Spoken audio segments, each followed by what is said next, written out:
میرا دل بدل دے، میرا دل بدل دے، میرا دل بدل دے، میرا دل بدل دے، میرا دل بدل دے، میرا دل بدل دے۔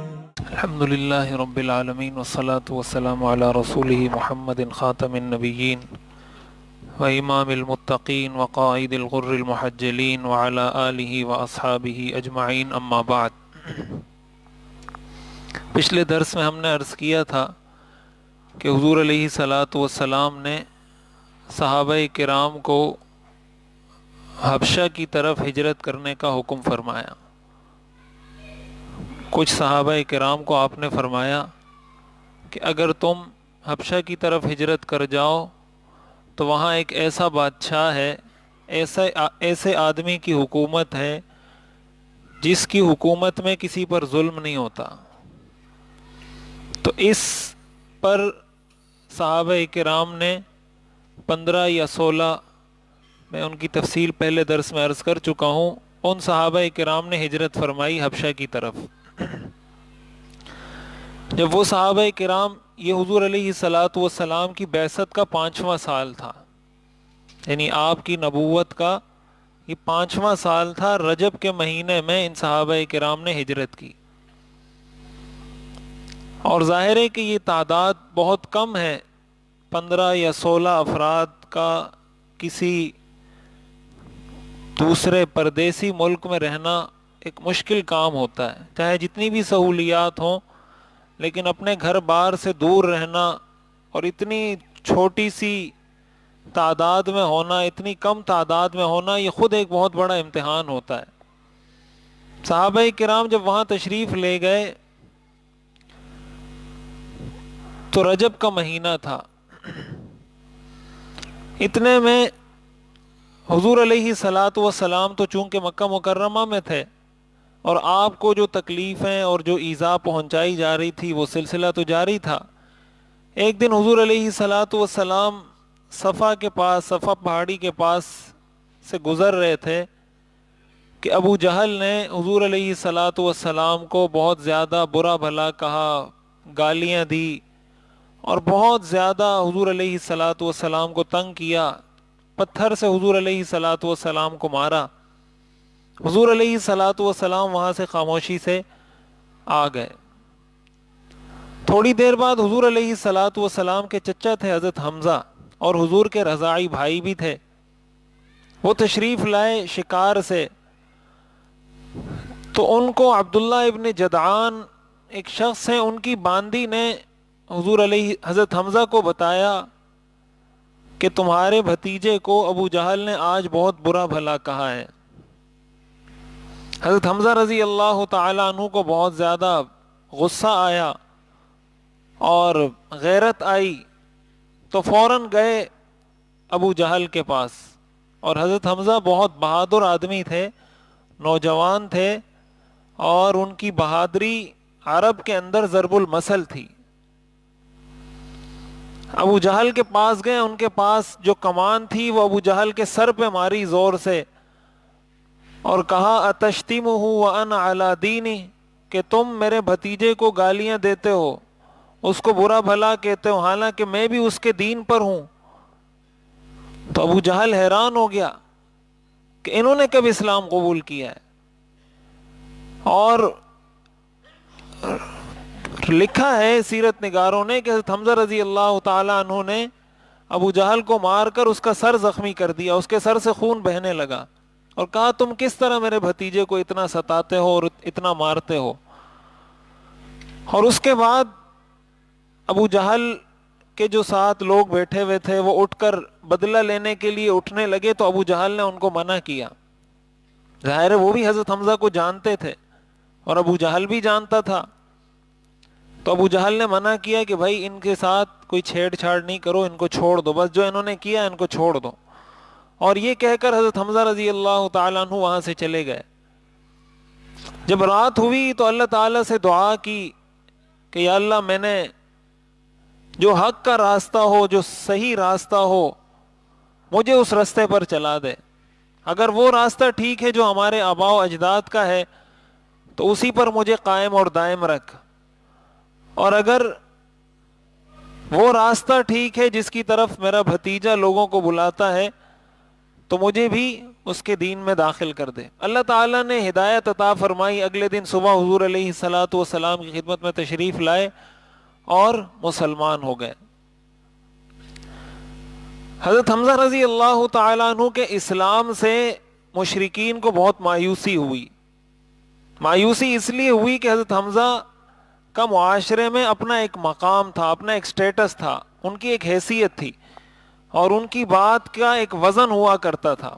تو اب مشرکین مکہ کو اندازہ ہو گیا کہ اب یہ بھی ان کے حق میں بات کریں گے، ہمارے حق میں بات نہیں کریں گے۔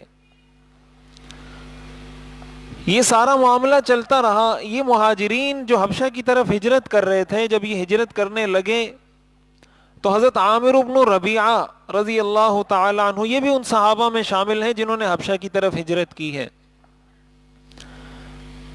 یہ اور ان کی اہلیہ بھی تھی حضرت عامر بن ربیعہ کی۔ ہجرت سے قبل حضرت عامر گئے اپنے گھر والوں کے لیے کچھ سودا سلف لینے کے لیے، اور حضرت عمر رضی اللہ تعالی عنہ کا وہاں سے گزر ہوا تو انہوں نے حضرت عامر کی اہلیہ کو دیکھا اور ان کو اندازہ ہو گیا کہ یہ یہاں سے ہجرت کر رہے ہیں، یہاں سے جا رہے ہیں۔ تو حضرت عمر نے ان سے پوچھا کہ تم کہیں جا رہے ہو؟ تو حضرت عامر کی اہلیہ نے جواب دیا کہ تم لوگ ہمیں ستاتے ہو، ہمیں تکلیفیں دیتے ہو، ہمیں تنگ کرتے ہو، ہمیں مکہ میں چھوڑتے نہیں، لہٰذا ہم یہاں سے ہجرت کر کے جا رہے ہیں۔ حضرت عمر نے فرمایا صاحبتکم السلام، کہ سلامتی سے رہو، جہاں بھی رہو سلامتی سے رہو۔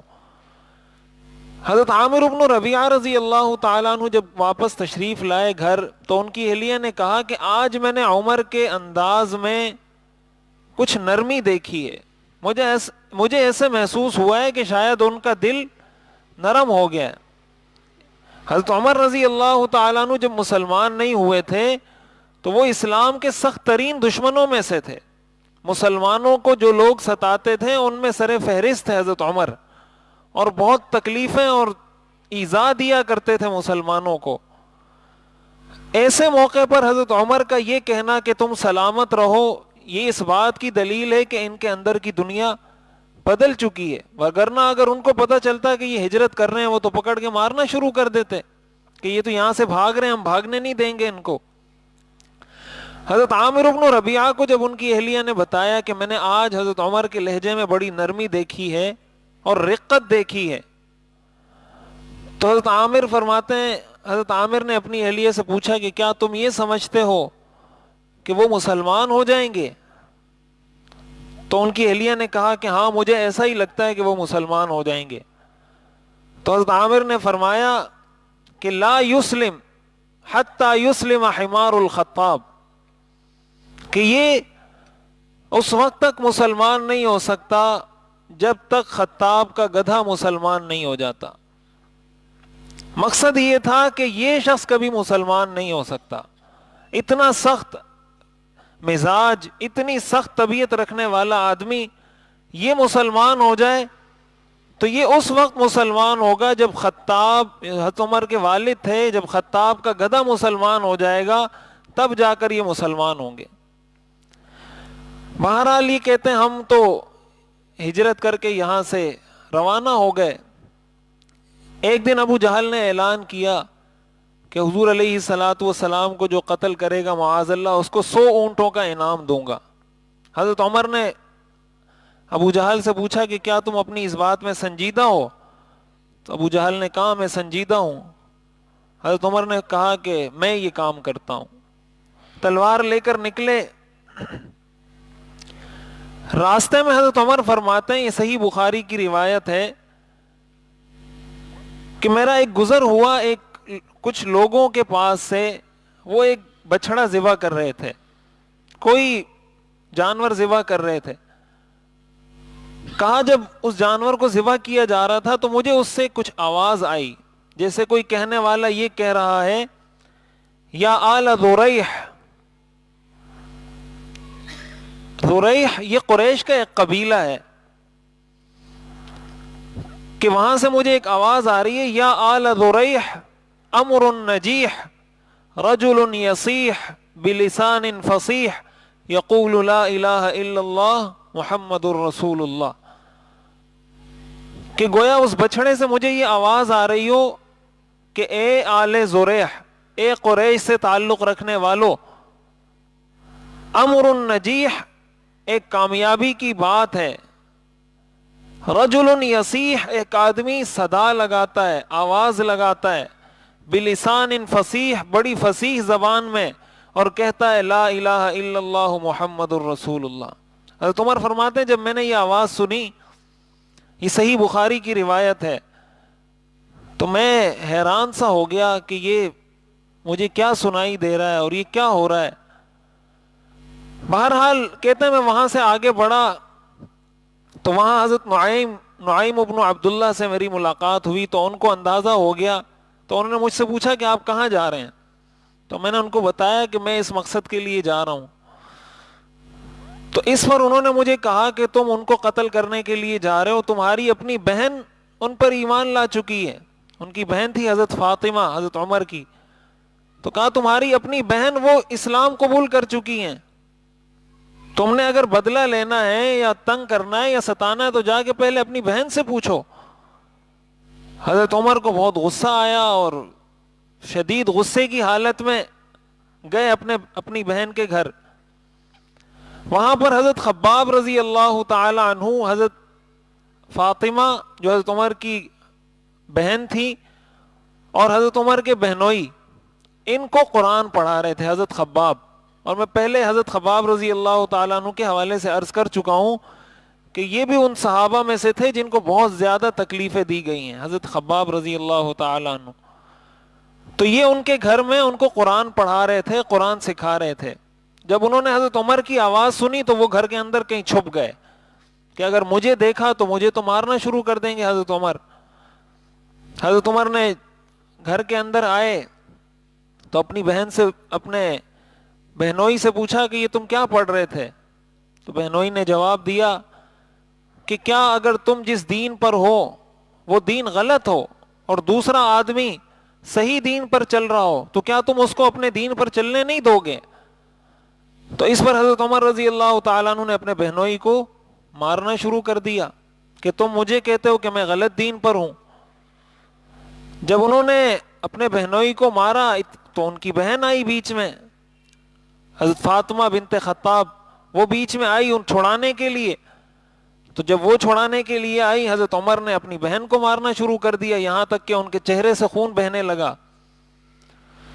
تو یہ سب کچھ جب ہو گیا تو حضرت فاطمہ نے، جو حضرت عمر کی بہن تھی، انہوں نے حضرت عمر سے کہا کہ تم جو کچھ بھی کر لو، جو تمہارے بس میں ہے کر لو، اگر تمہارا مقصد یہ ہے کہ ہم اپنے اس دین سے پھر جائیں گے، ایسا کبھی نہیں ہوگا۔ ہم نے جو دین قبول کیا ہے ہم اب اسی دین پر رہیں گے، اگر تم ہمیں قتل کرنا چاہتے ہو، مارنا چاہتے ہو، جو کرنا چاہتے ہو کرو۔ حضرت عمر رضی اللہ تعالیٰ عنہ کو سمجھ آ گیا، اندازہ ہو گیا کہ اب یہاں کوئی بات میری چلنے والی نہیں۔ حضرت عمر رضی اللہ تعالیٰ عنہ نے اپنی بہن سے کہا تم مجھے بتاؤ تم کیا پڑھ رہے تھے، وہ جو صحیفہ جو تمہارے پاس لکھا ہوا ہے وہ ذرا مجھے دکھاؤ، کیا پڑھ رہے تھے تم؟ تو حضرت فاطمہ نے کہا کہ قرآن انک رجس، کہ تم ناپاک ہو، وانہ لا یمسہ الا المطہرون، اور قرآن کو وہ لوگ ہاتھ لگا سکتے ہیں جو پاک ہوں، پاکی کی حالت میں قرآن کو ہاتھ لگایا جا سکتا ہے، لہٰذا ہم تمہیں وہ صحیفہ نہیں دیں گے۔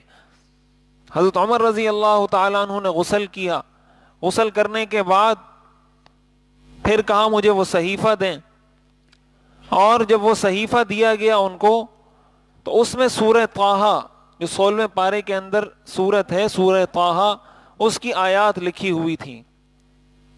طٰہٰ ما انزلنا علیک القرآن لتشقى الا تذکرۃ لمن یخشى تنزیلا ممن خلق الارض والسماوات العلی الرحمن علی العرش استوى له ما في السماوات وما في الأرض وما بينهما وما تحت الثرى وإن تجهر بالقول فإنه يعلم السر وأخفى الله لا إله إلا هو لہ الاسماء الحسنى وہل اتاک حدیث موسیٰ. یہ ساری آیات حضرت عمر نے پڑھی. قرآن کے اندر اپنا ایک اثر ہے, اپنی ایک تاثیر ہے, اور عرب لوگ اس تاثیر کو بہت اچھے طریقے سے اس لیے سمجھتے تھے کہ عرب کو اپنی فصاحت پہ ناز تھا. ان کو اشعار یاد ہوا کرتے تھے, ان کو قصیدے یاد ہوا کرتے تھے, اپنا نسب یاد ہوا کرتا تھا, ان کو اپنی زبان پر ناز تھا کہ ہم بہت فصیح اللسان ہیں. اور قرآن کے بارے میں جب وہ قرآن پڑھتے تھے تو ان کو پتہ چلتا تھا کہ یہ تو شعر بھی نہیں ہے, اس لیے کہ شعر کے اپنے مخصوص اوزان ہوتے ہیں, اس کے مطابق کوئی بھی شعر بنتا ہے کہ بھائی پہلا لفظ متحرک ہوگا, دوسرا ساکن ہوگا, پہلے پہ زبر ہوگا, دوسرا ساکن ہوگا, اس کے مخصوص اوزان ہیں, اس کے مطابق اس شعر کو پڑھا جاتا ہے. تو اس میں اس کی خلاف ورزی نہیں ہو سکتی. مثال کے طور پر فعول ایک وزن ہے, جب شعر بنایا جاتا ہے تو فعول, اب فا کے اوپر زبر ہے, عین کے اوپر پیش ہے, واو کے اوپر سکون ہے, اور لام, جب فعول پڑھیں گے تو اس کو لام اور نون پڑھتے ہیں شعر کی اصطلاح میں. تو فعول یہ لام اور نون, تو لام کے اوپر پیش ہے اور نون ساکن ہے. اب یہ ایک وزن ہے کہ بھائی اس کے وزن پر کوئی شعر بنے گا, تو اس کے وزن پہ جو شعر بنے گا اس کے اندر سارے زبر زیر یعنی جو حرکات ہوں گی وہ اس کے حساب سے ہوں گی. اس کی خلاف ورزی اگر ہوگی تو وہ شعر نہیں ہوتا. بہرحال یہ ایک فنی چیز ہے. تو عرب لوگ سمجھتے تھے کہ یہ شعر نہیں ہے, اس لیے کہ اس میں ان اوزان کی, ان چیزوں کی رعایت نہیں رکھی گئی جو شعر میں رکھنی چاہیے. لیکن اس کے باوجود اس میں جو تاثیر ہے, اس میں جو کلام ہے, اس میں جو فصاحت ہے, وہ جب انسان پڑھتا ہے تو انسان کے رونگٹے کھڑے ہو جاتے ہیں. تو اللہ تعالیٰ قرآن کریم کی ان آیات میں فرماتے ہیں طٰہٰ ما انزلنا علیک القرآن لتشقیٰ, ہم نے یہ قرآن آپ پر اس لیے نازل نہیں کیا کہ آپ اپنے آپ کو مشقت میں ڈالیں, کہ جو مسلمان نہیں ہوتا, جو ایمان نہیں لاتا, آپ اس کے پیچھے بھی پڑے رہیں, پریشان ہوتے رہیں, اپنے آپ کو تکلیف میں, پریشانی میں ڈالتے رہیں. ما انزلنا علیک القرآن لتشقیٰ, یہ قرآن ہم نے آپ پر اس لیے نازل نہیں کیا الا تذکرۃ لمن یخشیٰ, یہ تو نصیحت ہے ہر اس شخص کے لیے جو اللہ سے ڈرتا ہو. کوئی نہیں ڈرنا چاہتا تو ہم نے آپ کو مجبور نہیں کیا کہ آپ ضرور اس کو قرآن سے نصیحت دلوائیں. تنزیلا ممن خلق الارض والسماوات العلی, یہ اس رب کی طرف سے نازل ہوا ہے جس نے زمین کو پیدا کیا, بلند آسمانوں کو پیدا کیا. الرحمن علی العرش استوى, وہ رحمان ہے جو عرش پر استوا رکھتا ہے. لہو ما فی السماوات وما فی الارض, اسی کے لیے ہے جو کچھ آسمان میں ہے اور جو کچھ زمین میں ہے. وما بینہما, اور جو کچھ آسمان اور زمین کے درمیان ہے. وما تحت الثری, اور جو اس زمین کے نیچے ہے, اس سب کا مالک اللہ ہے. وَإِن تَجْهَرْ بِالْقَوْلِ فَإِنَّهُ يَعْلَمُ السِّرَّ وَأَخْفَى, اگر آپ بلند آواز سے کوئی بات کرتے ہیں تو اللہ فرماتے ہیں میں چھپی ہوئی بات کو بھی جانتا ہوں اور اس سے زیادہ چھپی ہوئی بات کو بھی جانتا ہوں.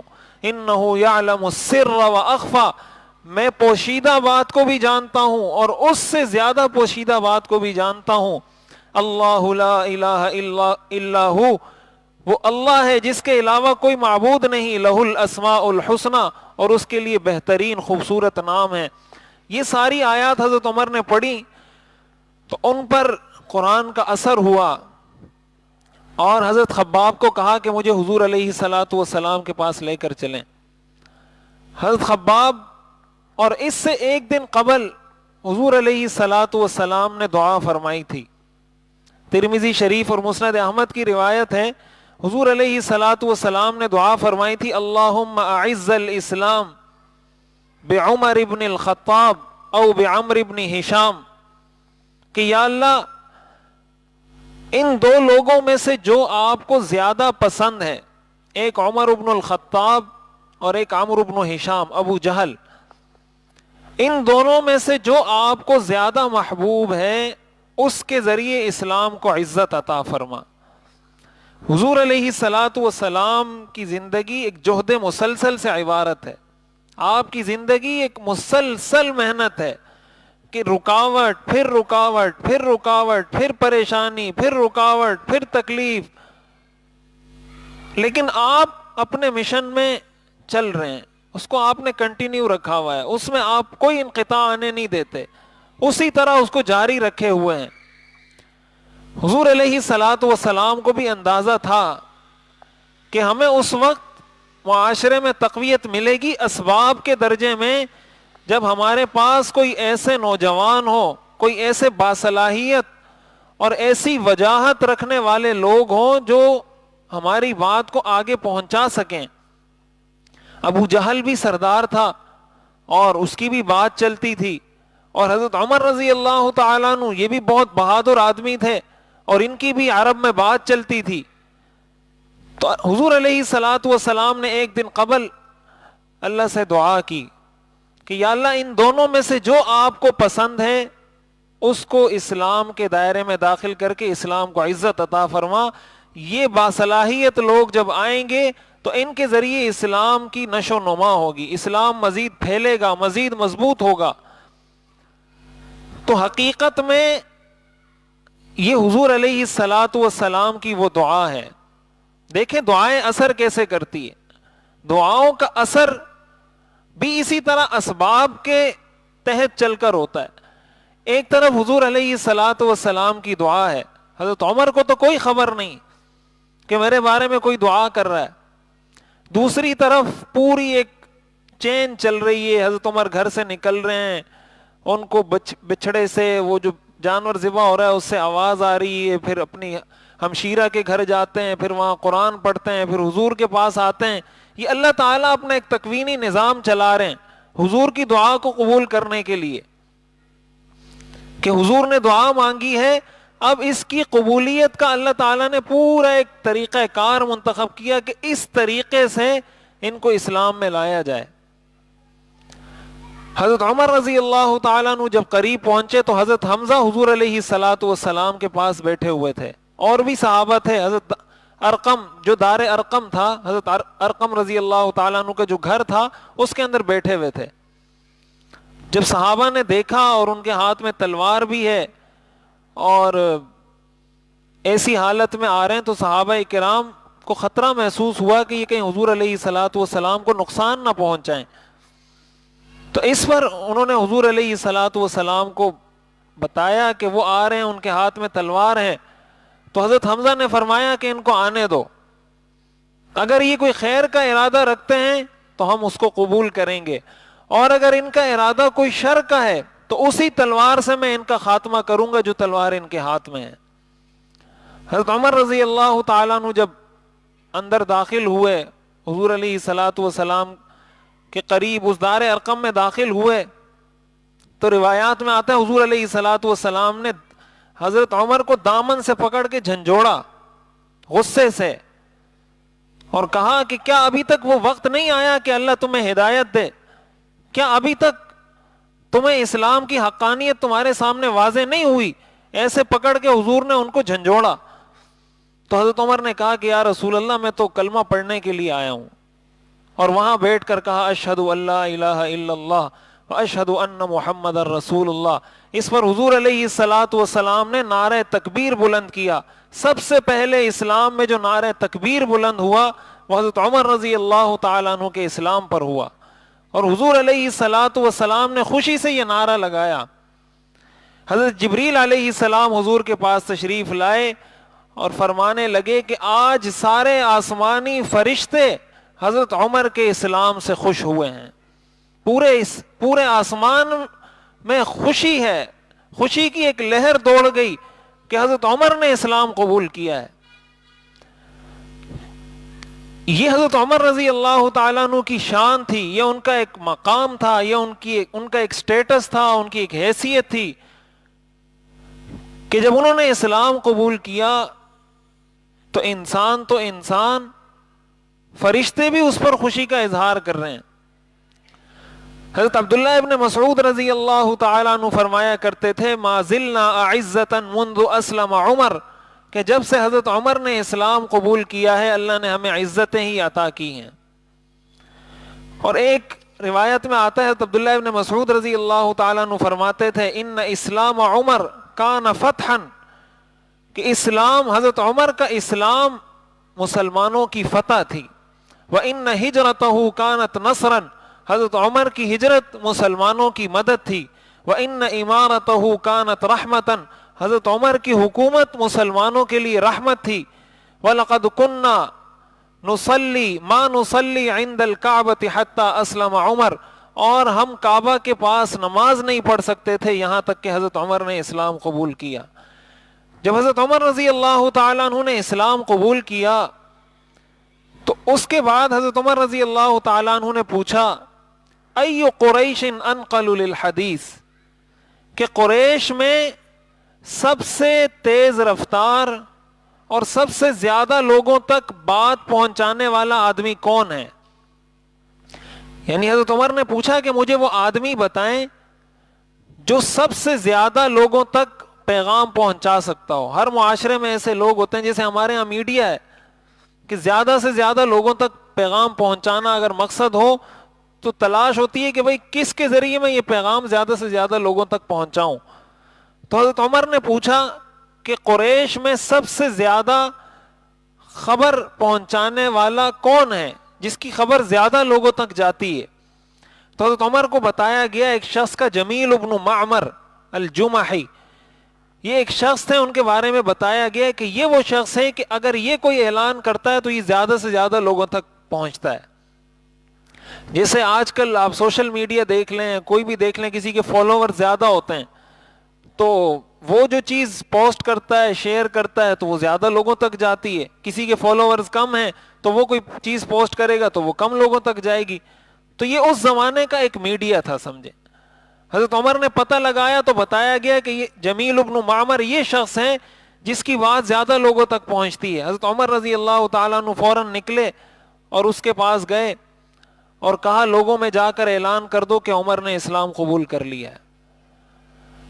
یہ جمیل ابن معمر نے جیسے بات سنی فوراً گیا بیت اللہ کے دروازے کے پاس کھڑے ہو کر زور زور سے کہنے لگا لقد صبأ عمر. صبأ کے معنی عربی میں ہوتے ہیں اپنا دین چھوڑ کر کوئی اور دین اختیار کر لینا. اور یہ میں پہلے بتا چکا ہوں کہ جب بھی کوئی شخص مسلمان ہوتا تھا تو قریش اس کو یہی تانا دیا کرتے تھے صبأ، کہ یہ بے دین ہو گیا، اس نے اپنا دین چھوڑ دیا ہے.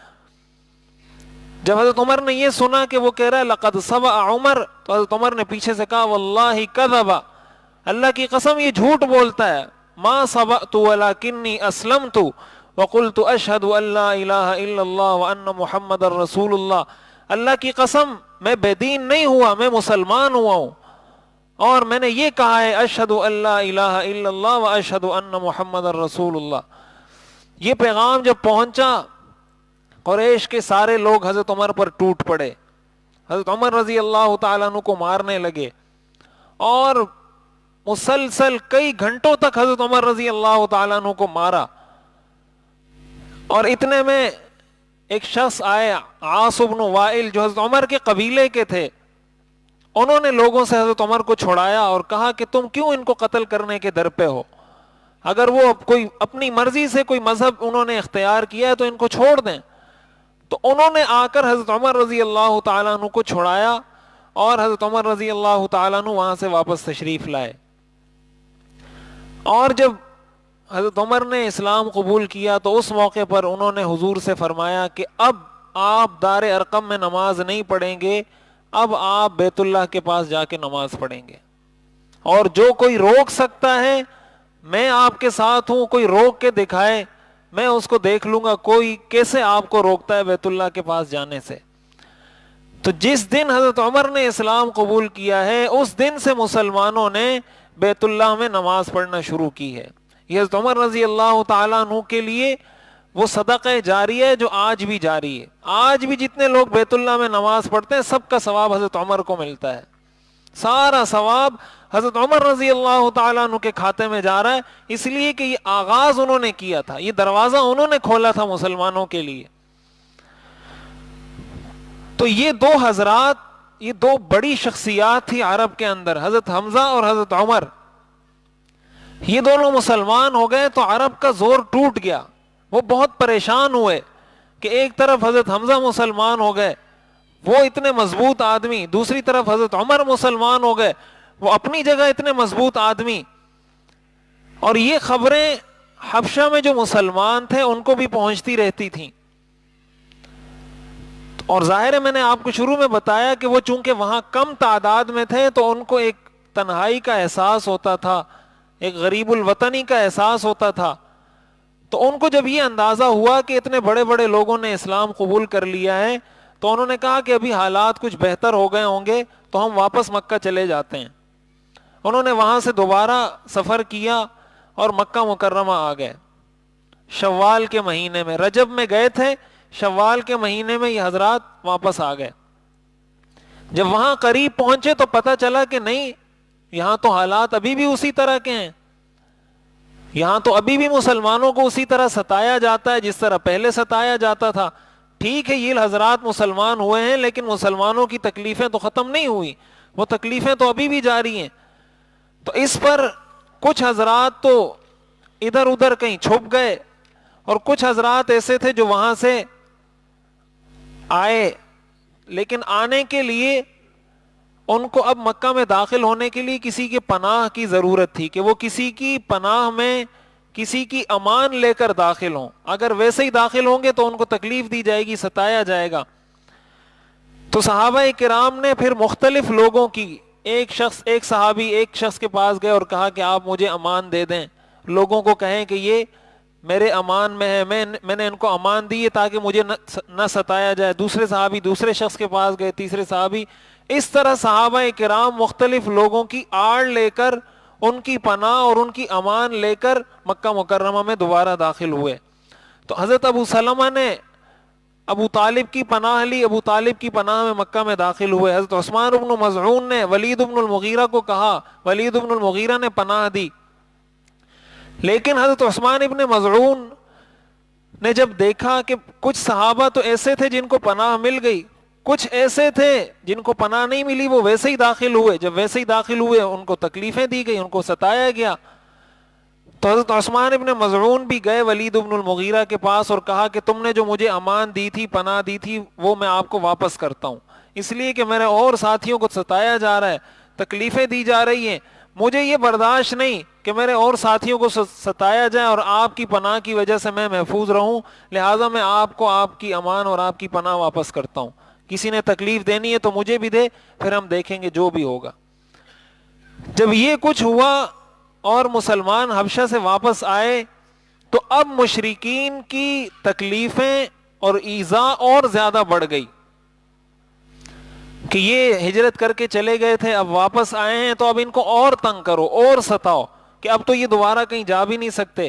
اور صحابہ کرام جو واپس تشریف لائے ان کو اندازہ ہو گیا کہ یہاں تو حالات اسی طرح کے ہیں. تو اس پر حضور علیہ الصلوۃ والسلام نے صحابہ کرام کو دوبارہ اجازت دی اور فرمایا کہ آپ دوبارہ حبشہ کی طرف ہجرت کریں. تو اس موقع پر صحابہ کرام کی ایک بڑی جماعت نے ہجرت کی، جس کو ہجرت ثانیہ کہا جاتا ہے. حبشہ کی ہجرت ثانیہ، حبشہ کی طرف دوسری ہجرت. اس ہجرت میں 83 مرد 83 آدمی تھے اور 19 عورتیں تھیں. تو تقریباً آپ یہ سمجھیں کہ 103 104 لوگ تھے مسلمان جن کو حضور علیہ الصلوۃ والسلام نے اجازت دی. پہلے تو 15-16 لوگ گئے تھے، لیکن اب جب واپس آئے تو چونکہ مسلمانوں کی تعداد بڑھ چکی تھی، حضور علیہ الصلوۃ والسلام نے بہت سارے صحابہ کو اجازت دی کہ آپ یہاں سے ہجرت کر جائیں. اور ان کا امیر حضور علیہ الصلوۃ والسلام نے حضرت جعفر رضی اللہ تعالیٰ عنہ کو بنایا، جو حضرت علی کے بھائی تھے اور حضور کے چچا زاد بھائی بھی تھے.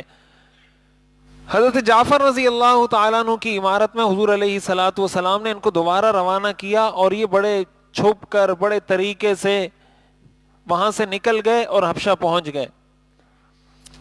جب حبشہ پہنچے مشرکین مکہ کو پتہ چل گیا کہ یہ تو پہلے 15 لوگ گئے تھے، ابھی تو 100 سے زیادہ لوگ چلے گئے اور انہوں نے تو اپنا وہاں ٹھکانہ بنا لیا ہے کہ پہلے گئے تھے ابھی دوبارہ وہاں چلے گئے. اب انہوں نے تو اپنا ایک مستقل ٹھکانہ بنا لیا وہاں پر. حضور علیہ الصلوۃ والسلام نے جو ہجرت حبشہ کا حکم دیا تھا اور اجازت دی تھی، اس میں ایک اہم وجہ اس کی یہ تھی کہ مسلمانوں کے لیے حضور علیہ الصلاۃ والسلام ایک دوسرا ٹھکانہ ڈھونڈنا چاہتے تھے کہ مستقل کوئی اور ٹھکانہ بھی ہمارے پاس ہو، کہ اگر ہمیں یہاں نہیں چھوڑا جائے یا ہماری بات یہاں نہ چلے تو ہمارے پاس متبادل کیا ہوگا، جس کو آپ آج کی زبان میں پلان بی کہا جاتا ہے، کہ بھائی آپ کے پاس بی پلان کیا ہے، کہ اگر آپ کی یہ تدبیر یہ طریقہ نہیں چل پاتا تو متبادل آپ کیا کریں گے۔ حضور علیہ الصلاۃ والسلام نے پیچھے سے اپنے آپ کو سیف رکھنے کے لیے الگ ٹھکانہ بنایا مسلمانوں کے لیے، کہ کوئی بھی مشکل ہوگی تو میں صحابہ کو کہوں گا کہ حبشہ کی طرف چلے جاؤ تاکہ ہمارے صحابہ وہاں پر محفوظ رہیں۔ یہ بھی ہجرت حبشہ کے مقاصد میں سے ایک اہم مقصد تھا کہ مسلمانوں کے پاس ایک ٹھکانہ ہو، ایک پناہ گاہ ہو، جیسے سیاسی پناہ لی جاتی ہے، کسی آدمی کو ملک بدر کیا جاتا ہے، کچھ بھی ہوتا ہے، وہ دوسرے ملک میں جا کے سیاسی پناہ لے لیتا ہے۔ حضور علیہ الصلاۃ والسلام نے صحابہ کرام کو اس چیز کی تربیت دی کہ ان کے پاس کوئی ٹھکانہ موجود ہو۔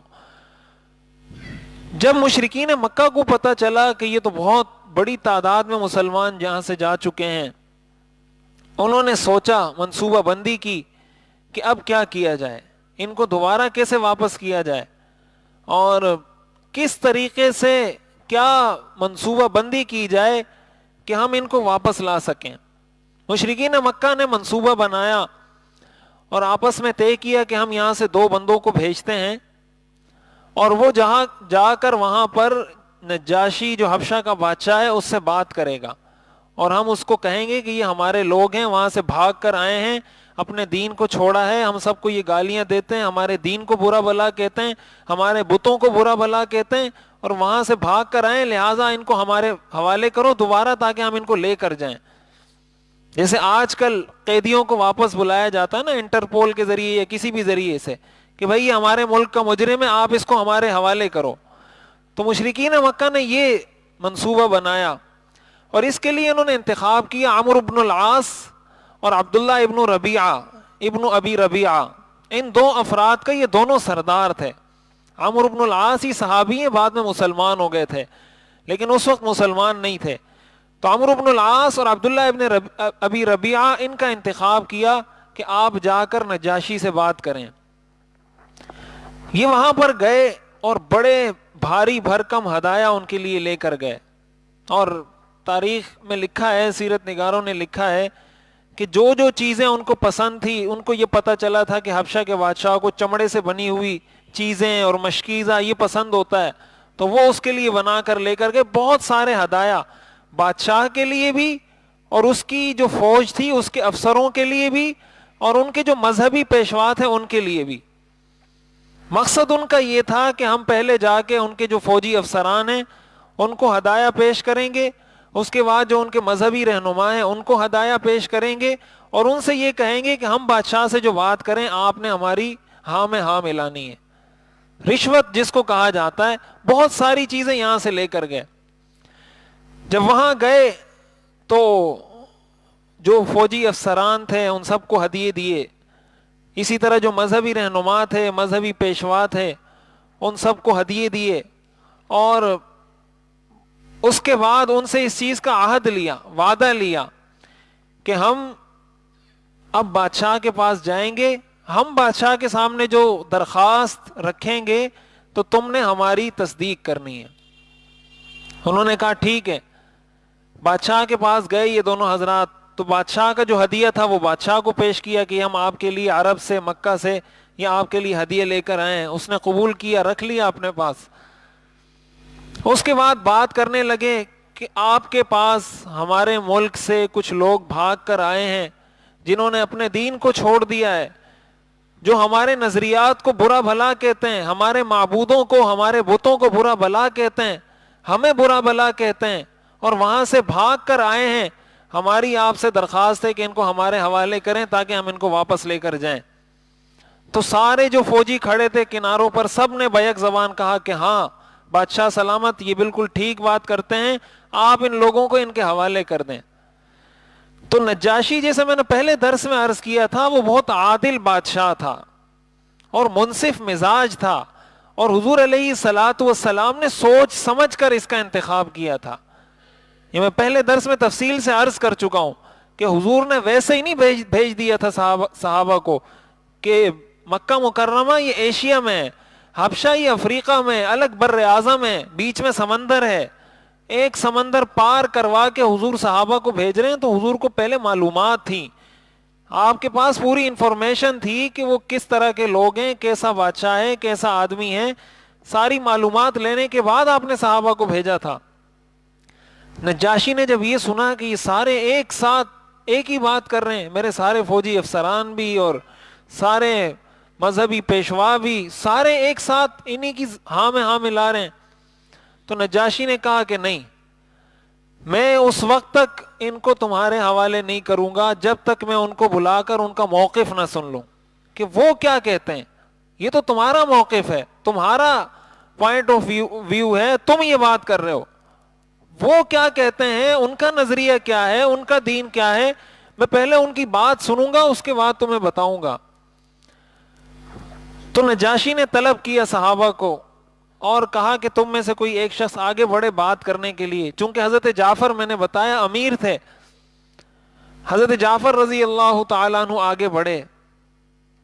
تو انہوں نے پوچھا کہ تمہارا کیا پس منظر ہے، کیا بیک گراؤنڈ ہے، ذرا ہمیں اپنے بارے میں بتائیں، یہ تمہارے بارے میں یہ شکایت کر رہے ہیں.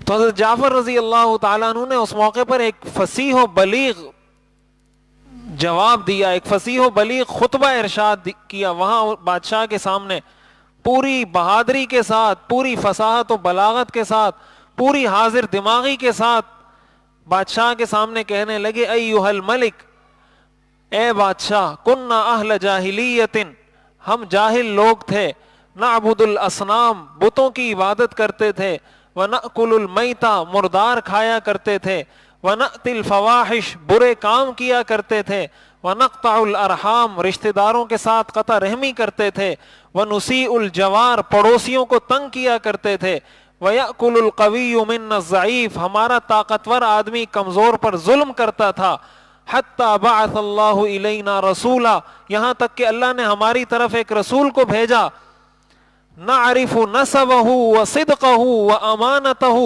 ہم اس کے نسب کو بھی جانتے ہیں، اس کی سچائی کو بھی جانتے ہیں، اس کی امانت کو بھی جانتے ہیں کہ وہ بہت بڑے خاندان سے تعلق رکھتا ہے، بہت سچا آدمی ہے، بہت امانت دار آدمی ہے، وعفافہ، اور اس کی پاک دامنی کو بھی جانتے ہیں کہ بہت پاک دامن آدمی ہے.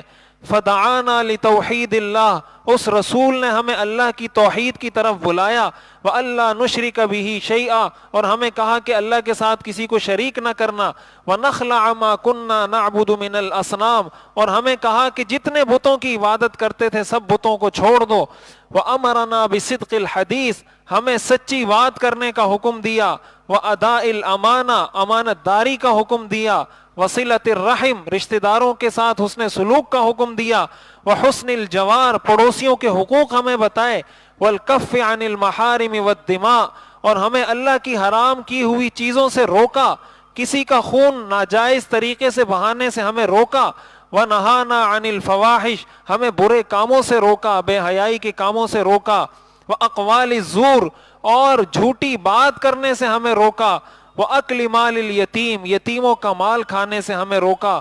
یہ ساری صفات سب کچھ بیان کیا، اپنا پرانا پس منظر بھی بیان کیا اور حضور کی تعلیمات بھی بیان کی. اور آگے کہنے لگے خرجنا الی بلادک، ہم آپ کے پاس آئے ہیں، واخترناک علی من سواک، اور ہم نے سارے ملکوں میں آپ کے اس ملک کو منتخب کیا ہے، ہم نے آپ کو منتخب کیا ہے، وَرَجَوْنَا أَلَّا نُظْلَمَ عِنْدَكَ، اور ہمیں یہ امید تھی کہ آپ کے ملک میں ہمارے پر کوئی ظلم نہیں کرے گا، اس لیے ہم نے آپ کے ملک کا انتخاب کیا تھا، اور یہ سارا ہمارا پس منظر ہے. حضرت جعفر رضی اللہ تعالیٰ عنہ کی یہ ساری باتیں جب سنی نجاشی بادشاہ نے، تو نجاشی نے کہا کہ اللہ کی قسم میں کبھی بھی ان کو تمہارے حوالے نہیں کروں گا. اس پر یہ دونوں حضرات عمرو بن العاص اور عبداللہ ابن ابی ربیعہ، یہ دونوں وہاں سے ناکام پلٹ گئے، اور جب وہاں سے پلٹے تو انہوں نے آپس میں مشورہ کیا اور کہا عبداللہ ابن ابی ربیعہ نے کہ اللہ کی قسم میں کل دوبارہ بادشاہ کے پاس جاؤں گا اور ایسی باتیں بادشاہ کو ان کے بارے میں بتاؤں گا کہ وہ مجبور ہوگا ان کو ہمارے حوالے کرنے پر. اور ظاہر ہے نجاشی عیسائی تھا, عیسائیت کو فالو کرنے والا تھا, اور عیسائیوں کا عقیدہ حضرت عیسیٰ علیہ السلام کے بارے میں یہ ہے کہ حضرت عیسیٰ معاذ اللہ اللہ کے بیٹے ہیں, اور اسلام اس عقیدے کی بالکل نفی کرتا ہے. اسلام کہتے ہیں عبد اللہ و رسول, کہ حضرت عیسیٰ اللہ کے بندے اور اللہ کے رسول ہیں. تو انہوں نے کہا کل میں بادشاہ کے پاس دوبارہ جاؤں گا اور ایسی بات کروں گا کہ وہ مجبور ہو جائے گا. حضرت عمرو بن العاص نے منع کیا کہ ایسا نہ کریں, اور انہوں نے یہ تک کہا کہ ایسی بات بادشاہ کو بتاؤں گا کہ وہ ان کی جڑیں کاٹ دے گا, ان کو نیست و نابود کر دے گا. عمرو بن العاص نے کہا کہ بھائی جو بھی ہیں ہمارے رشتہ دار ہیں, ہم ایک نسب سے, ایک قبیلے سے, ایک خاندان سے تعلق رکھتے ہیں, ایسا نقصان ان کو نہ پہنچائیں. اس نے کہا نہیں میں ایسا کروں گا. اگلا دن ہوا, بادشاہ کے پاس دوبارہ گئے, بادشاہ کے سامنے دوبارہ ساری بات رکھی اور کہا میں آپ کو ایک نئی بات بتاتا ہوں کہ آپ ذرا ان سے پوچھیں کہ ان کا حضرت عیسیٰ کے بارے میں عقیدہ کیا ہے, حضرت عیسیٰ علیہ السلام کے بارے میں کیا عقیدہ رکھتے ہیں. بادشاہ نے طلب کیا حضرت جعفر کو. جب مسلمانوں کو طلب کیا گیا تو انہوں نے آپس میں مشورہ کیا کہ اب ہم کیا بات کریں.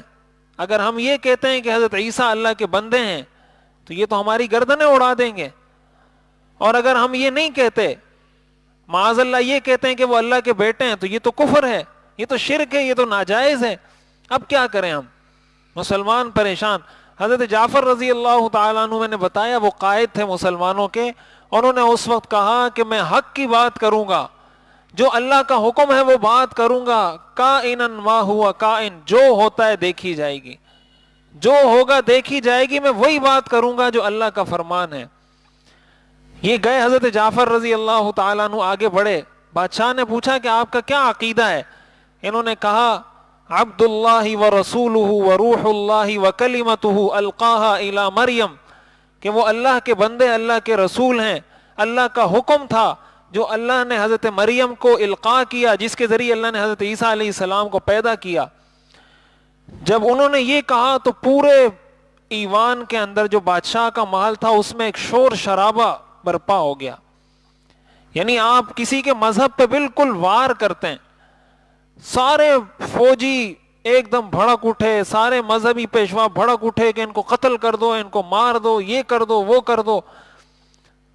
تو جب یہ سب کچھ ہوا تو بادشاہ نے ان کو کہا کہ بھائی میں تمہاری بات نہیں سنوں گا. جو بہت زیادہ شور شرابہ ہوا تو حضرت جعفر طیار رضی اللہ تعالیٰ عنہ سے پوچھا کہ کیا تمہارے پاس اس کلام میں سے کچھ ہے جو تمہارے پیغمبر پر نازل ہوا ہے.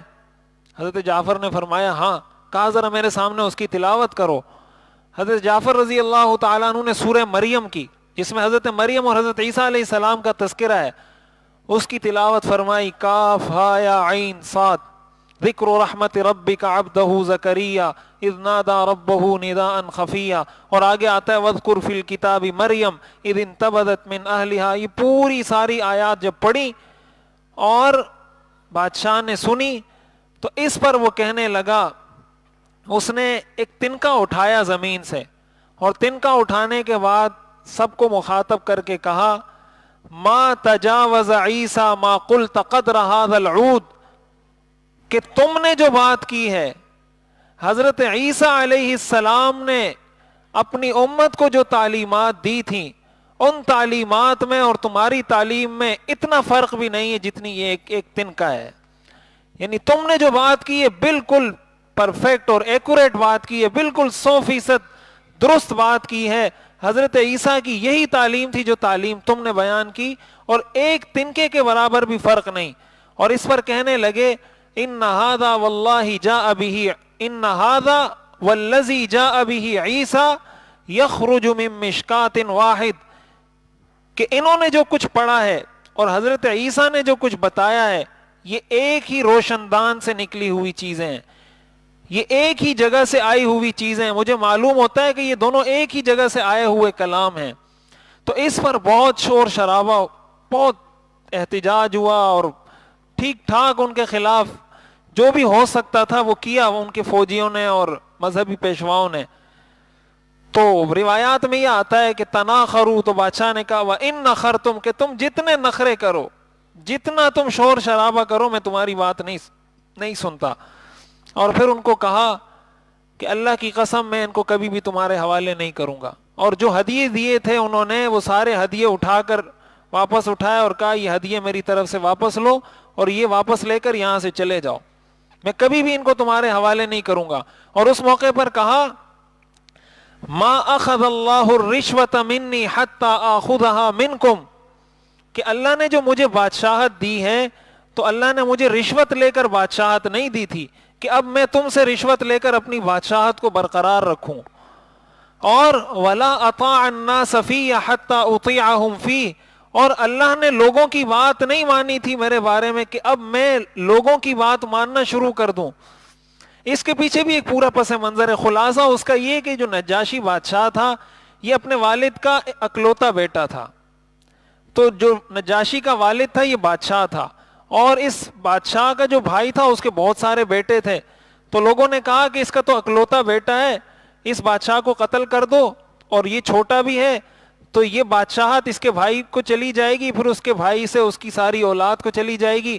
اس طریقے سے اس کو قتل کیا، اور اس نجاشی بادشاہ کا جو چچا تھا وہ بادشاہ بن گیا. اور پھر کرتے کراتے ان کو غلام بنا کر کسی کے ہاتھ بیچ دیا، اور پھر وہ بادشاہ مر گیا جو اس نجاشی بادشاہ کا چچا تھا. اور اس کے بیٹوں میں کوئی ایک بیٹا بھی ایسا نہیں تھا جو بادشاہت کا اہل ہو. لوگوں نے کہا اب کیا کریں؟ کہا بھائی اس کو جو غلام بنا کر بھیجا اس کو واپس لاؤ، اس کو بادشاہ بناؤ، اس میں صلاحیت ہے. تو یہ دوبارہ گئے، اس کو غلام بنا کر بیچا تھا اس کے پیسے دیے، پیسے لا کر اس کو واپس لائے اور اس کو بادشاہ بنایا. تو یہ نجاشی نے کہا کہ اللہ نے جو مجھے بادشاہ بنایا تو مجھ سے رشوت نہیں لی تھی اور لوگوں کی باتوں کی پرواہ نہیں کی تھی. اللہ نے جب مجھے بادشاہ بنانا چاہا تھا تو بادشاہ بنا دیا تھا، لہٰذا آج میں بھی رشوت نہیں لوں گا. اور وہ سارے ہدیے واپس کیے اور وہاں سے ان کو واپس کر دیا. اور مسلمان چین اور سکون اور اطمینان کے ساتھ وہاں رہنے لگے. اور پھر کچھ مسلمان بعد میں جب غزوہ بدر ہو رہا تھا اس موقع پر تشریف لائے، اور حضرت جعفر 7 ہجری کو جب حضور مدینہ ہجرت کر چکے تھے، ہجرت کا 7واں سال تھا، تو حضرت جعفر پھر 7 ہجری کو جب خیبر فتح ہوا ہے اس موقع پر حضرت جعفر رضی اللہ تعالیٰ عنہ حبشہ سے واپس آئے ہیں. اور حضور نے فرمایا تھا کہ مجھے پتہ نہیں کہ مجھے خیبر کی فتح کی زیادہ خوشی ہے یا جعفر کے آنے کی زیادہ خوشی ہے. اس موقع پر حضرت جعفر واپس آئے اور یہ سارا عرصہ مسلمانوں نے حبشہ میں گزارا. یہ تقریباً کوئی 10 سال کا عرصہ مسلمانوں نے حبشہ میں گزارا. اور اس طریقے سے یہ ہجرت ہوئی حبشہ کی، جس کو ہجرت ثانیہ کہا جاتا ہے، حبشہ کی دوسری ہجرت کہا جاتا ہے. اور اس ہجرت کرنے والوں کی بھی اسلام میں بہت بڑی فضیلت ہے جنہوں نے حبشہ کی طرف ہجرت کی تھی. اب یہ تو پورا وہ واقعہ تھا کہ پہلی ہجرت کیسے ہوئی، پھر ان کی واپسی کیسے ہوئی، پھر دوبارہ ہجرت کیسے ہوئی، اور یہ سب کچھ وہاں کیسے، سب کچھ سارا معاملہ کیسے ہوا. اب اس کے اندر کچھ باتیں جو ہمیں سمجھنی چاہیے. سیرت پڑھنے کا مقصد اس سے سیکھنا ہے کہ ہم نے اس سے کیا سیکھنا ہے. قرآن میں آتا ہے نا کہ لقد کان لکم فی رسول اللہ اسوۃ حسنہ، کہ رسول اللہ تمہارے لیے اسوہ حسنہ ہے. اسوہ حسنہ کا مطلب یہ کہ ان کی زندگی کا ہر عمل نمونہ ہے. اب اس کے اندر بہت اہم باتیں ہماری سیکھنے کی. سب سے پہلی اور اہم بات، 2-3 باتیں تو میں پہلے عرض کر چکا تھا کہ حضور علیہ الصلاۃ والسلام نے جو مسلمانوں کو وہاں بھیجا تو اس کا ایک مقصد یہ تھا کہ مسلمانوں کو وہاں ٹھکانہ مل جائے. دوسرا مقصد حضور علیہ الصلاۃ والسلام کا یہ تھا کہ دین کی دعوت کا یہ دائرہ وسیع ہو، مکہ مکرمہ سے یہ دعوت نکلے اور دنیا کے دوسرے ملکوں میں بھی پہنچے. اس مقصد کے لیے حضور علیہ الصلاۃ والسلام نے صحابہ کو بھیجا. اور یہی وجہ ہے کہ سیرت نگاروں نے لکھا ہے، مورخین نے لکھا ہے کہ مسلمانوں نے ہجرت صرف تکلیف اور ایذاء کی وجہ سے نہیں کی تھی. حضور نے جو ہجرت کی اجازت دی تھی وہ صرف اس وجہ سے نہیں کہ مسلمانوں کو تنگ کیا جاتا تھا. اس کی ایک بنیادی وجہ یہ بھی تھی کہ آپ کچھ صحابہ کو دوسرے ملکوں میں بھیجنا چاہتے تھے تاکہ وہ اسلام کے سفیر اور اسلام کے داعی بن کر لوگوں کو دین کی طرف بلائیں. یہی وجہ ہے کہ اس کے اندر بہت سارے وہ صحابہ انہوں نے ہجرت نہیں کی جن پر زیادہ ظلم ہوتا تھا. اگر یہ ہجرت صرف ظلم کی وجہ سے ہوتی تو سب سے پہلے وہ صحابہ ہجرت کرتے جن پر زیادہ ظلم ہو رہا تھا, لیکن ایسا نہیں تھا, بلکہ بہت سارے ان صحابہ نے بھی ہجرت کی جن پر کوئی ظلم نہیں ہو رہا تھا. حضرت عثمان بہت مالدار آدمی تھے اور ان کو کوئی تنگ نہیں کرتا تھا اس طریقے سے جس طریقے سے حضرت بلال کو تنگ کیا جاتا تھا, حضرت عمار کو تنگ کیا جاتا تھا. تو حضور نے کچھ منتخب لوگوں کو بھیجا اور ان کو یہ ٹاسک دیا. اب ظاہر ہے یہ نجاشی بادشاہ مسلمان ہوا, حضور علیہ الصلوۃ والسلام نے اس کی غائبانہ نماز جنازہ پڑھائی اور حضور علیہ الصلوۃ والسلام نے اس کی تعریف کی. اور عمرو بن العاص جن کے بارے میں نے عرض کیا کہ یہ دو لوگ گئے تھے مکہ سے, روایات میں آتا ہے کہ انہوں نے نجاشی کے ہاتھ پہ اسلام قبول کیا ہے, عمرو بن العاص نے. اور یہ مورخین نے لکھا ہے کہ وہ ایک منفرد واقعہ ہے کہ کوئی صحابی کسی تابعی کے ہاتھ پہ اسلام لایا ہے. صحابی تابعی کے ہاتھ پر مسلمان ہوا. نجاشی نے حضور علیہ الصلوۃ والسلام کی زیارت نہیں کی تھی. صحابی اس کو کہا جاتا ہے جس نے اسلام کی حالت میں حضور کی زیارت کی ہو اور اسلام کی حالت میں دنیا سے گیا ہو, اس کو صحابی کہا جاتا ہے. نجاشی نے حضور کو دیکھا نہیں تھا لیکن مسلمان ہو گیا تھا. حضرت عمرو بن العاص رضی اللہ تعالی عنہ تو حضور کے خاندان کے تھے, وہ تو حضور کے ساتھ اٹھتے بیٹھتے تھے. تو روایات میں یہ آتا ہے کہ عمرو بن العاص نے اسلام قبول کیا نجاشی کے ہاتھ پر. تو یہ ایک منفرد واقعہ ہے تاریخ میں کہ کوئی صحابی ہے اور اس نے اسلام قبول کیا ہے تابعی کے ہاتھ پر, کہ جو خود صحابی نہیں اس کے ہاتھ پہ اسلام قبول کیا ہے. اور بھی روایات ہیں, بعض روایات میں آتا ہے کہ حضرت جعفر رضی اللہ تعالیٰ عنہ کے ہاتھ پر اسلام قبول کیا. مختلف روایات ہیں اس میں. تو ایک مقصد حضور کا اسلام کی دعوت پہنچانا تھا اور اس مقصد میں بھی حضور کامیاب ہوئے. اور اسی کے ساتھ علماء نے یہ بھی لکھا ہے کہ اس سے ہمیں ایک بات یہ بھی سیکھنے کو ملتی ہے کہ اسلام میں اسباب کی بہت زیادہ اہمیت ہے. توکل کا مطلب کبھی بھی یہ نہیں ہوتا کہ انسان اسباب کو چھوڑ دے. اسلام یہ درس دیتا ہے کہ پہلے اسباب کو اختیار کریں اور اسباب کو اختیار کرنے کے بعد اس کا نتیجہ اللہ پر چھوڑ دیں. اب مسلمانوں کو پناہ دینے کے لیے یہ ایک سبب تھا کہ وہ ہجرت کریں, تو حضور نے اس سبب کو اختیار کیا. لہٰذا جو بھی اسباب شریعت کے دائرے کے اندر ہو, شریعت اس کا حکم دیتی ہے کہ ان اسباب کو اختیار کیا جائے. اگر کوئی توکل کا یہ مطلب سمجھتا ہے کہ میں سبب کو چھوڑ کر اللہ پر توکل کرتا ہوں, یہ ناجائز اور حرام ہے, اس کی اسلام میں اجازت نہیں ہے. اور ایک اور بات جو ہمیں سمجھنی چاہیے وہ یہ کہ جب مشکلیں آتی ہیں, جب تکلیفیں آتی ہیں, جب پریشانیاں آتی ہیں, تو قرآن کریم میں اللہ نے فرمایا ان مع العسر یسرا, ان مع العسر یسرا. ہر تکلیف کے ساتھ اللہ نے دو آسانیاں رکھی ہیں. قرآن کریم میں اللہ نے فرمایا ان مع العسر یسرا, ان مع العسر یسرا, 2 مرتبہ فرمایا. اس کا مطلب یہ ہے کہ ہر تکلیف کے ساتھ 2 آسانیاں ہوتی ہیں. ہر تکلیف, ہر پریشانی, ہر امتحان, ہر آزمائش کے بعد اللہ کی طرف سے 2 آسانیاں انسان کو ملتی ہیں, لیکن انسان کو احساس نہیں ہوتا. انسان جب کسی تکلیف کا شکار ہوتا ہے تو وہ یہ سمجھتا ہے کہ شاید میں تکلیف ہی میں ہوں اور میں پریشانی ہی میں مبتلا ہوں, حالانکہ اس کو اللہ کی طرف سے بہت ساری آسانیاں مل رہی ہوتی ہیں. اس کی ایک بہت بہترین مثال میں اس دن بھی ساتھیوں سے عرض کر رہا تھا کہ عافیت, حدیث میں آتا ہے کہ ایمان کے بعد سب سے بڑی نعمت ہے عافیت, کہ اللہ تعالیٰ انسان کو عافیت دے دیں, بیماریوں سے, تکلیفوں سے, پریشانیوں سے عافیت میں رکھیں. پیسہ کم ہو یا زیادہ ہو اس کی اسلام میں کوئی اہمیت نہیں ہے. میں کچھ عرصہ پہلے, یہ تقریباً مہینہ پہلے, بچی نے مجھے کہا کہ مجھے آپ بستہ لے کر دیں, یونیفارم لے کر دیں, اسکول کی جو بھی ضروریات ہوتی ہیں. میں نے اس کو کہا ٹھیک ہے. میں ایک مثال سے سمجھا رہا ہوں کہ عافیت کیا چیز ہوتی ہے اور نعمتیں کیا چیز ہوتی ہے جو ہمیں محسوس نہیں ہوتی لیکن ہمیں محسوس کرنی چاہیے. تو میں نے اس کو بٹھایا بائک پہ, میں نے کہا چلو میں آپ کو لے کے دیتا ہوں. اس کو میں نے 10 روپے دیے ہوئے تھے تو وہ اس کے ہاتھ میں تھے. راستے میں میری بائک کا کوئی ایک نٹ نکل گیا تو میں مکینک کے پاس گیا, کھڑا ہوا, میں نے اس کو کہا یہ اس میں نٹ ٹائٹ کر دو. تو اس نے کہا یہ 5 روپے کا ملتا ہے. میں نے دیے اس کو, میرے پاس کھلے نہیں تھے, میں نے بچی سے 10 روپے لے لیے. میں نے کہا یہ 10 روپے دو, تو یہ نٹ اس سے لے کے دے رہا ہے, میں آپ کو پھر دیتا ہوں 10 روپے. تو اس نے دے دیے 10 روپے. وہ گیا نٹ لے کر آیا, 5 روپے کا وہ نٹ اس نے لگا دیا. پھر ایک نٹ اور لگنا تھا, اس نے 5 روپے مزید وہ لگا کے 2 نٹ لگا دیے. میں وہاں سے چلا گیا, بچی کے لیے بستہ لیا, یونیفارم لیا, پین, جو بھی چیزیں تھی, تقریباً کوئی 3,500-4 ہزار روپے کی چیزیں اس کے لیے خریدی.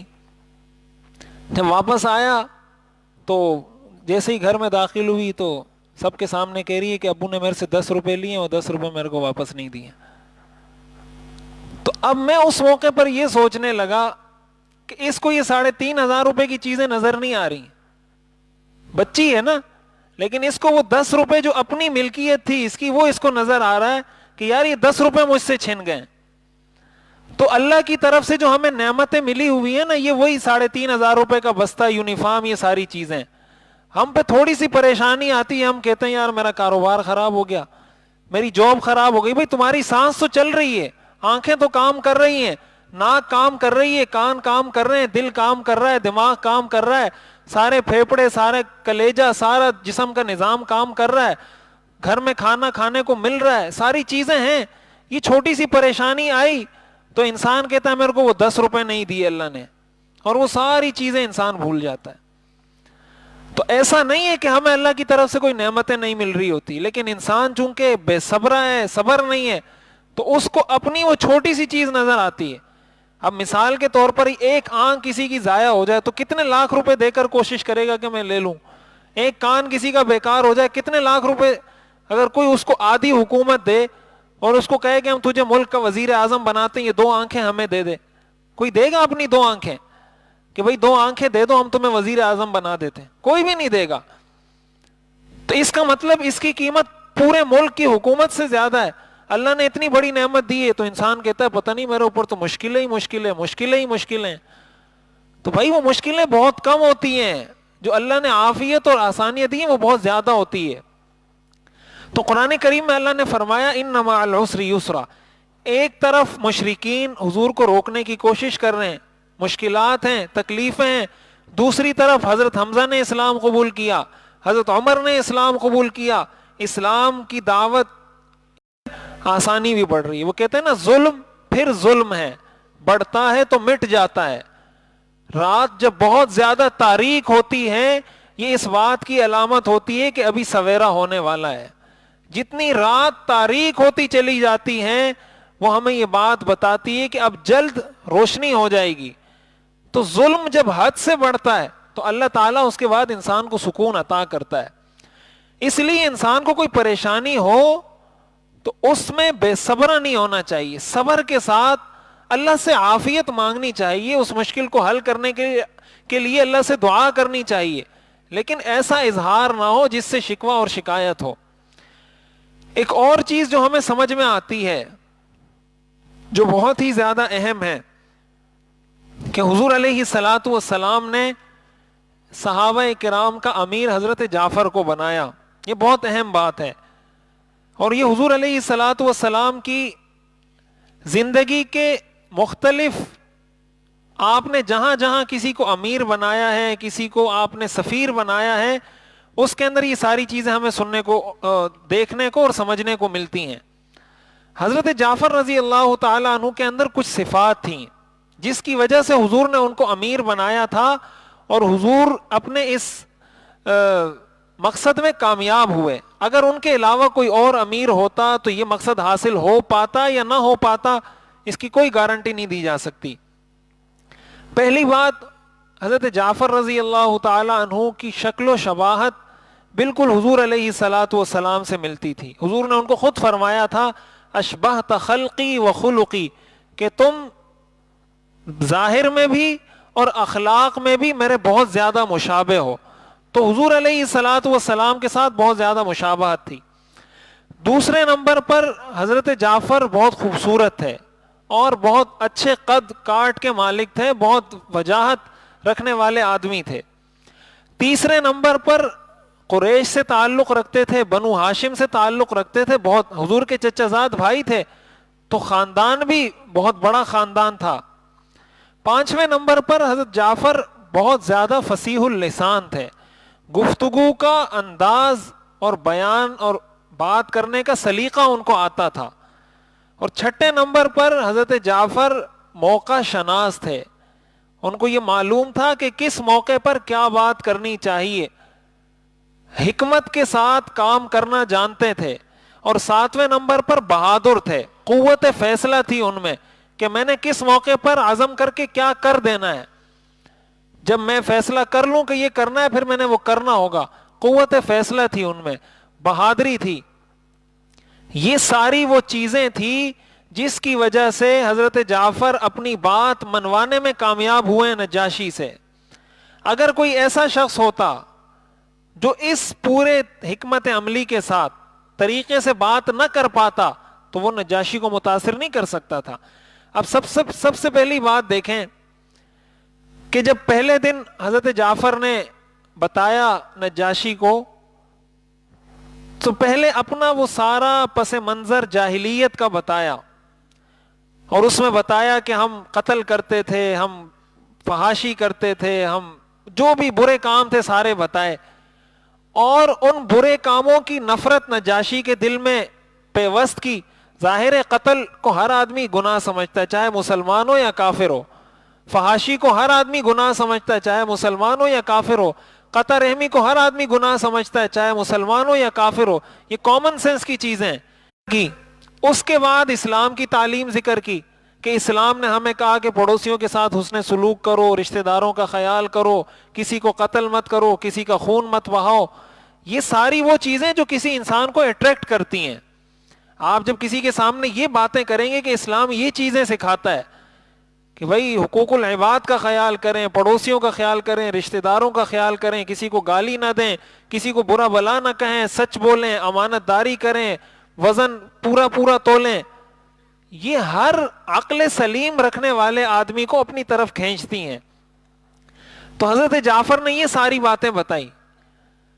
اور اس کے ساتھ ساتھ دوسری جو موقع شناسی تھی حضرت جعفر کی, کہ اس موقع پر نجاشی کی تعریف بھی کی, نجاشی کی تعریف کی, اور صحیح تعریف کی جو جائز تعریف ہے کہ ہم آپ کی پناہ لے کر آئے ہیں, اور ہم اس لیے آپ کے پاس آئے ہیں کہ ہمیں یہ امید تھی کہ آپ کے پاس ہمارے اوپر کوئی ظلم نہیں کرے گا. اب یہ اس کی تعریف کی جا رہی ہے, اس کی حوصلہ افزائی کی جا رہی ہے کہ آپ بہت اچھے آدمی ہیں, آپ بہت اچھے بادشاہ ہیں, آپ عادل ہیں, آپ کے ملک میں امن ہے, آپ کے ملک میں انصاف ہے, اس لیے ہم یہاں پر آئے ہیں. اب اگر یہ بات بھی نہ ہوتی تو بات میں پھر بھی وہ وزن نہیں پیدا ہونا تھا. ایک یہ کہ آپ سیدھی بات کر دیں کہ ہم مسلمان ہیں, ہماری یہ تعلیم ہے, تو ممکن ہے اس کو آپ کی بات اچھی نہ لگے. لیکن جب آپ ساتھ اس کو یہ بھی کہیں گے کہ آپ بہت اچھے بادشاہ ہیں, آپ بہت منصف مزاج ہیں, آپ کے ملک میں عدل ہے, آپ کے ملک میں انصاف ہے, تو اس سے وہ خوش ہوگا. جب خوش ہوگا تو آپ کی بات کو اچھے طریقے سے سنے گا. اور اس سے ہمیں بھی یہ بات سمجھائی گئی ہے کہ ہم بھی جب کسی سے بات کریں تو اس انداز سے کریں کہ اس کو ہماری بات اچھی لگے, وہ ہماری بات کو قبول کرے. جب آپ کسی کو گالیاں دے کر پکاریں گے, کافر, فاسق اور فاجر کہہ کر پکاریں گے, اس طریقے سے فتوے اس پر لگائیں گے, تو کبھی بھی آپ کی بات نہیں سنے گا. جب آپ اس کو اپنی طرف لانا چاہتے ہیں, اس کا طریقہ یہ ہوگا کہ آپ اس کو اچھے الفاظ سے پکاریں. اور یہ حضور علیہ الصلوۃ والسلام کی سنت ہے. حضور نے جتنے بادشاہوں کو خطوط لکھے تھے, ہرقل روم کا بادشاہ تھا, جب ان کو حضور نے خط لکھا تو آپ نے لکھا تھا الی ہرقل عظیم الروم السلام علی من اتبع الہدی, کہ ہرقل کی جانب سے میں محمد رسول اللہ الی ہرقل عظیم الروم, محمد الرسول اللہ کی جانب سے ہرقل کے نام جو روم کا بادشاہ ہے.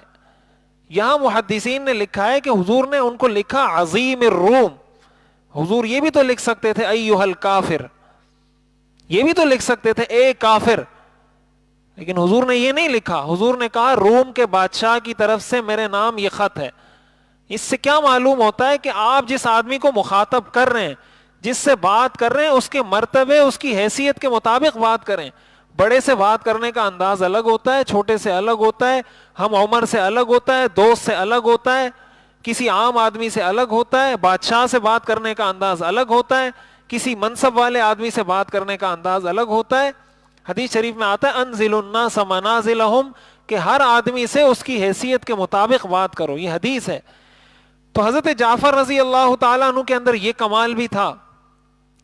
اس کے بعد جب اگلے دن نجاشی نے پوچھا کہ آپ کے پاس کوئی آیت، کوئی قرآن کی سورت یاد ہے تو پڑھیں، تو حضرت جعفر اور بھی کوئی آیت پڑھ سکتے تھے، اور بھی کوئی سورت پڑھ سکتے تھے، لیکن انہوں نے وہ سورت پڑھی جس سورت کا نام ہے سورہ مریم، جس میں حضرت عیسیٰ علیہ السلام کا تذکرہ ہے، جس سے اس کو یہ بتانا مقصود تھا کہ ہمارے دلوں میں حضرت مریم کا بڑا احترام ہے، ہم ان کو بہت احترام دیتے ہیں، ہم ان کو ایک مقدس شخصیت سمجھتے ہیں.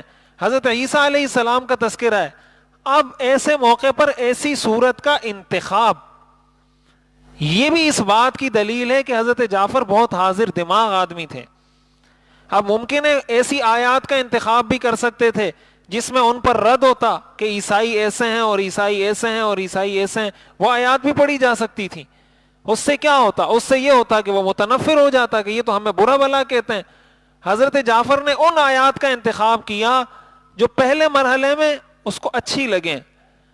یہ ساری وہ چیزیں تھی جس کی وجہ سے نجاشی مسلمان ہوا. نجاشی نے یہ ساری باتیں سنی اور مسلمان ہوا، اور بہت بڑا مقام ہے نجاشی کا.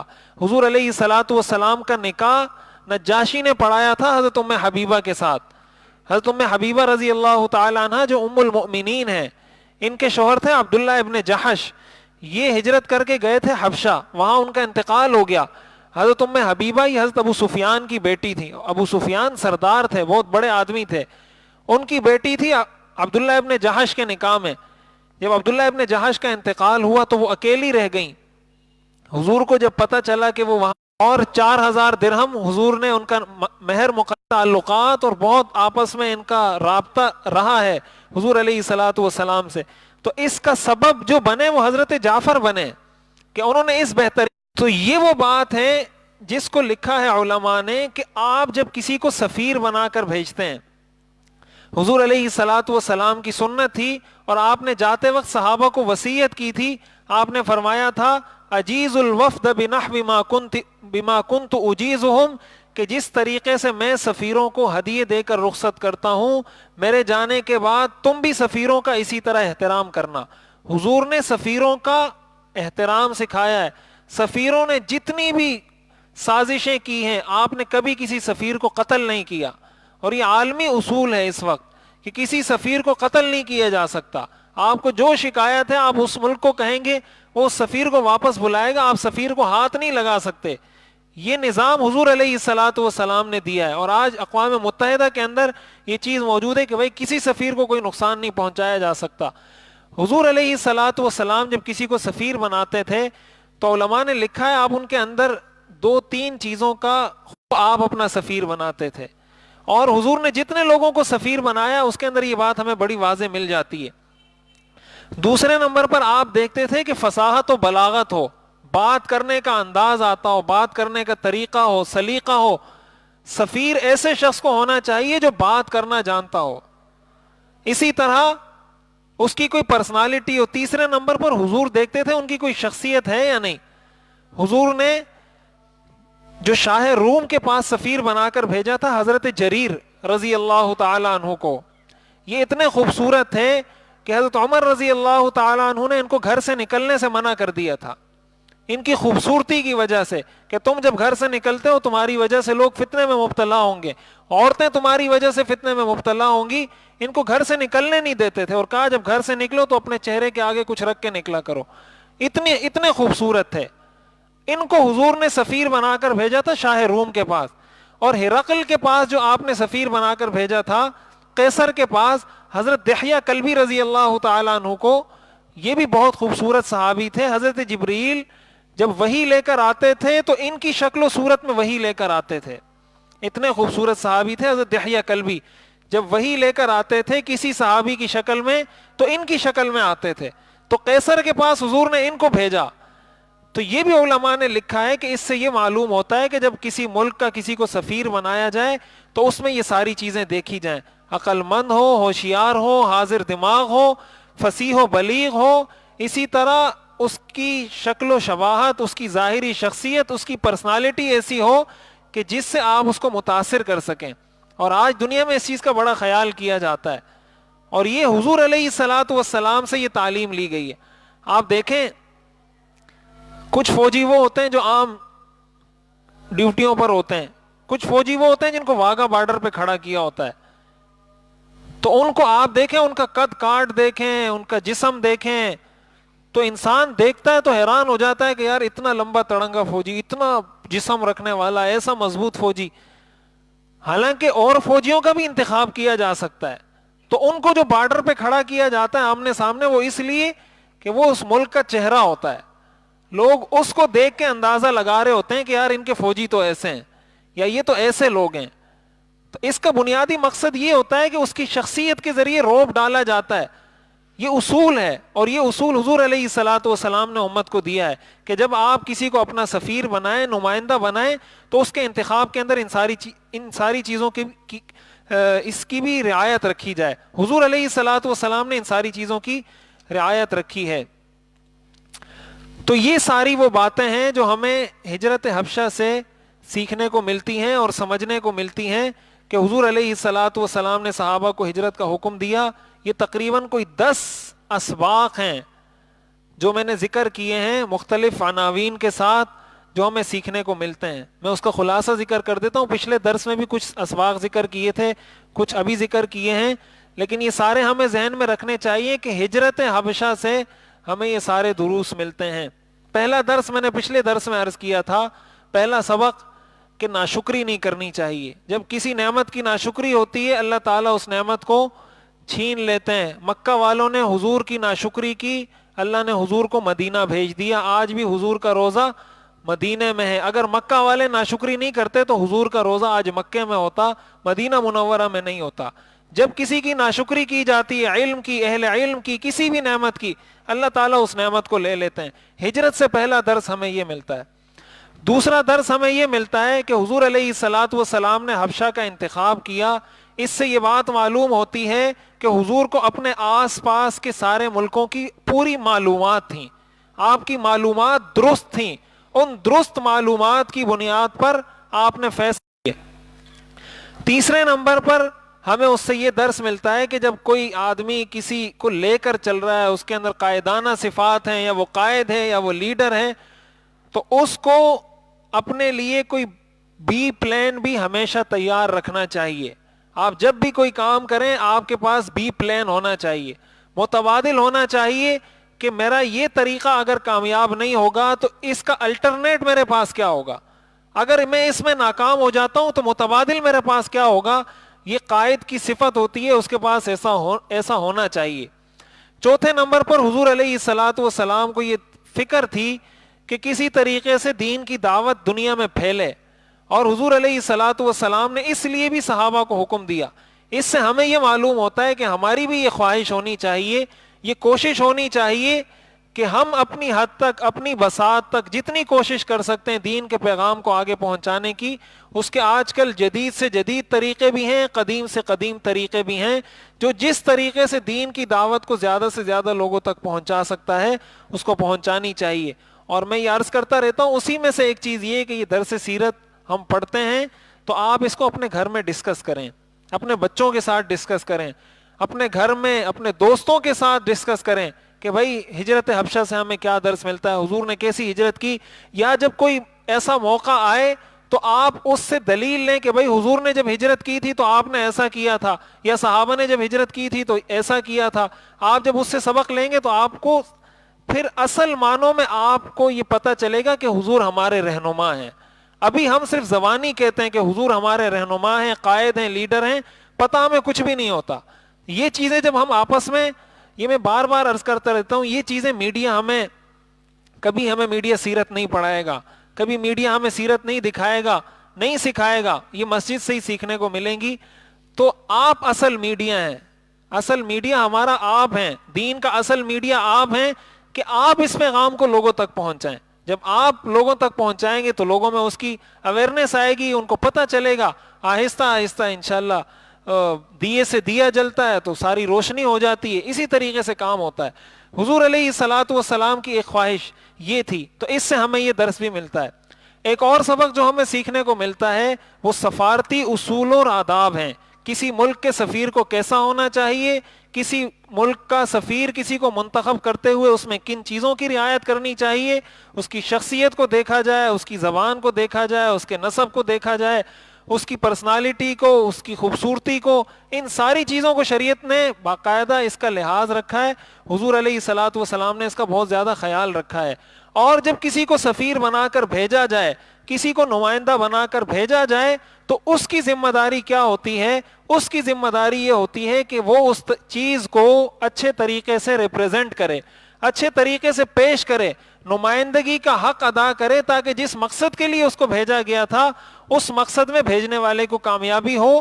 یہ ذمہ داری بنتی ہے اس شخص کی جس کو سفیر بنا کر بھیجا گیا ہے، اور یہ اسی وقت ہو سکتا ہے جب آپ کسی عقل مند آدمی کو بھیجیں گے۔ جب کسی بے وقوف آدمی کو سفیر بنائیں گے تو پھر وہی ہوگا جو انسان دیکھتے رہتے ہیں ہم لوگ۔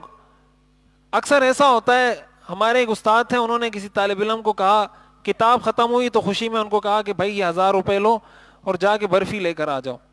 اب طالب علموں میں ہمارے ہاں یہ ہوتا ہے کہ وہ بہت زیادہ ادب کی وجہ سے پوری بات سنتے ہی نہیں ہیں اور سنے بغیر چلے جاتے ہیں۔ تھوڑی دیر بعد طالب علم آیا اور استاد جی کو کہا کہ وہ 4-5 بندے نیچے بھیجو۔ تو انہوں نے کہا کیوں؟ بولا وہ آپ نے کہا تھا 1000 روپے کی برف لے کر آؤ، تو میں وہ سوزوکی میں برف لے کر آیا ہوں، تو وہ آپ برف اٹھا لیں گے میرے ساتھ۔ بولا میں نے برف نہیں کہا تھا، برفی کہا تھا۔ تو اب اس میں اصل قصور اس استاد کا ہے جس نے منتخب کیا۔ بھائی آپ ایسے آدمی کو بھیجیں جو آپ کو پتا ہو اس چیز کی سینس رکھتا ہو۔ میرے ساتھ کئی دفعہ ایسا ہوا، میں نے کسی طالب علم کو بھیجا یار یہ ATM لے کے جاؤ، پیسے نکال کے لے آؤ۔ وہ جاتا ہے، دوبارہ آتا ہے، کہتا ہے استاد جی وہ ATM کارڈ پھنس گیا اس میں۔ تو میں کہتا ہوں میں نے اپنا وقت بچانے کے لیے تمہیں بھیجا تھا، اور بجائے وقت بچانے کے اب مجھے کل دوبارہ جانا پڑے گا، یہ کارڈ نکلوانا پڑے گا۔ یہ ہمیں سیرت سے سیکھنے کو ملتا ہے، یہ سیرت کی زندگی سے ہمیں سیکھنے کو ملتا ہے کہ آپ سفیر، نمائندہ ایسے آدمی کو بنائیں جو اس کام کا اہل ہو، اس کی صلاحیت ہوگی تو اچھے طریقے سے کام کرے گا۔ تو یہ ہجرت حبشہ کے تقریباً 10 اسباق ہیں، 10 دروس ہیں جو ہمیں سیکھنے بھی چاہیے اور عملی زندگی میں اس کو اپنانا بھی چاہیے۔ اللہ تعالی ہمیں سمجھنے اور عمل کرنے کی توفیق عطا فرمائے۔ وآخر دعوانا ان الحمد للہ رب العالمین۔ الحمد للہ رب العالمین والصلاة والسلام علی رسولہ محمد وآلہ واصحابہ اجمعین۔ ربنا آتنا فی الدنیا حسنہ وفی الآخرۃ حسنہ وقنا عذاب النار۔ ربنا لا تزغ قلوبنا بعد إذ هديتنا وهب لنا من لدنك رحمة إنك أنت الوهاب۔ وصلى الله تعالى على خير خلقه محمد وآله وأصحابه أجمعين آمين برحمتك يا أرحم الراحمين۔ میرا دل بدل دے، میرا دل بدل دے، میرا دل بدل دے، میرا دل بدل دے۔